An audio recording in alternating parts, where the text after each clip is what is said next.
Nobita गहरी नींद में सो रहा था। वो स्वादिष्ट डोरेमोन का सपना देख रहा था। सपने में वो और डोरेमोन एक अद्भुत साहसिक यात्रा पर थे, जहां उन्होंने कई रोमांचक चीजें देखीं और अनुभव की। अचानक उसका सपना टूट गया।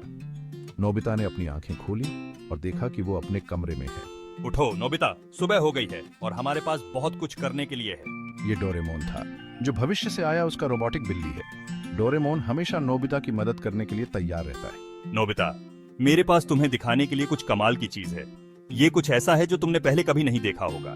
डोरेमोन ने एक चमकदार गैजेट दिखाते हुए कहा। यह गैजेट किसी जादू से कम नहीं था। ये मेरी नई टाइम ट्रैवलिंग घड़ी है। हम भविष्य में जा सकते हैं। इसके साथ हम समय में कहीं भी यात्रा कर सकते हैं। नोबिता की आंखें उत्साह से चौड़ी हो गईं। उसने कभी नहीं सोचा था कि वो समय यात्रा कर सकेगा। भविष्य? वाह, क्या हम अभी जा सकते हैं? मुझे यह देखने का इंतजार नहीं हो रहा है कि भविष्य कैसा दिखता है। वो बिस्तर से कूदते हुए बोला। नोबिता का दिल तेजी से धड़क रहा था और वो इस नए रोमांच के लिए पूरी तरह तैयार था। डोरेमोन ने घड़ी सेट की। प्रकाश की एक किरण में वे भविष्य में पहुंच गए। सब कुछ बहुत उज्जवल और अलग था। कारें आसमान में उड़ रही थीं। रोबोट काम करते हुए इधर उधर घूम रहे थे। अद्भुत! चारों ओर देखते हुए नोबिता चिल्लाया। देखो डोरेमोन, इमारतें भी आसमान को छू रही हैं। यह है भविष्य नोबिता। टेक्नोलॉजी ने बहुत तरक्की कर ली है। चलो देखते हैं कि तुम भविष्य में कैसे दिखोगे। वे एक छोटे से गंदे अपार्टमेंट में पहुंचे। चारों ओर बिखरी हुई चीजें और धूल की मोटी परतें थीं। एक थका हुआ बूढ़ा नोबिता सोफे पर ढेर था। उसकी आंखों में थकान और निराशा साफ झलक रही थी। तुम कौन हो? क्या तुम सच में मैं हो? बूढ़ा नोबिता ने उलझन में पूछा।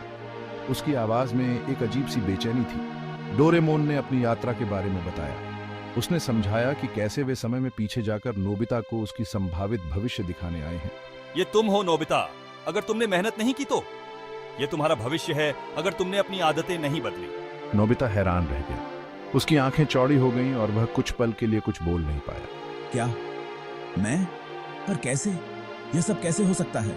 मैंने कभी पढ़ाई नहीं की। मैंने हमेशा अपने काम को टाल दिया और न ही घर के काम में मदद की। मैं हमेशा आलसी रहा और जिम्मेदारियों से भागता रहा।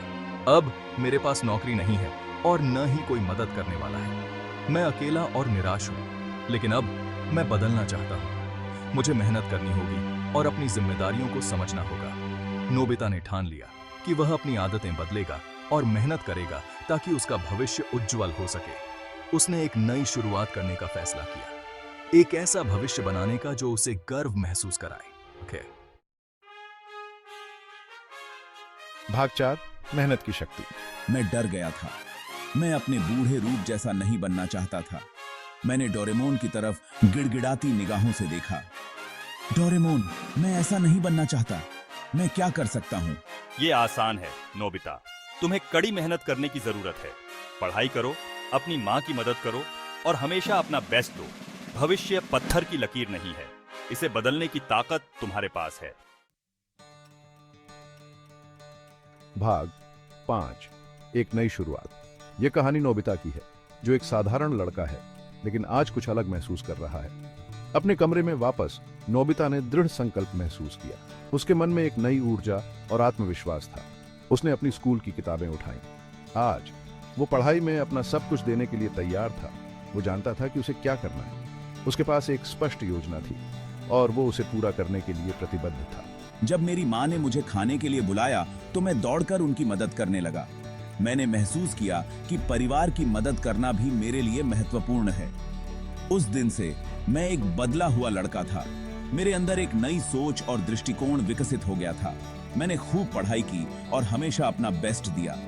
हर दिन मैं अपने लक्ष्यों के करीब पहुंचने के लिए मेहनत करता रहा। मुझे पता था कि एक उज्जवल भविष्य मेरा इंतजार कर रहा है और मैं इसके लिए काम करने को तैयार था। मैंने अपने सपनों को साकार करने के लिए हर संभव प्रयास किया। छोटे छोटे सफलताओं ने मुझे और भी प्रेरित किया। हर छोटी जीत ने मुझे और मेहनत करने के लिए प्रोत्साहित किया। मैंने अपने दोस्तों के साथ अपनी सफलताओं को साझा किया। उनके साथ मिलकर मैंने और भी ऊंचाइयों को छूने का सपना देखा। आसमान की ओर देखते हुए मैंने बड़े सपने देखे। मुझे यकीन था कि मैं अपने सपनों को हकीकत में बदल सकता हूं।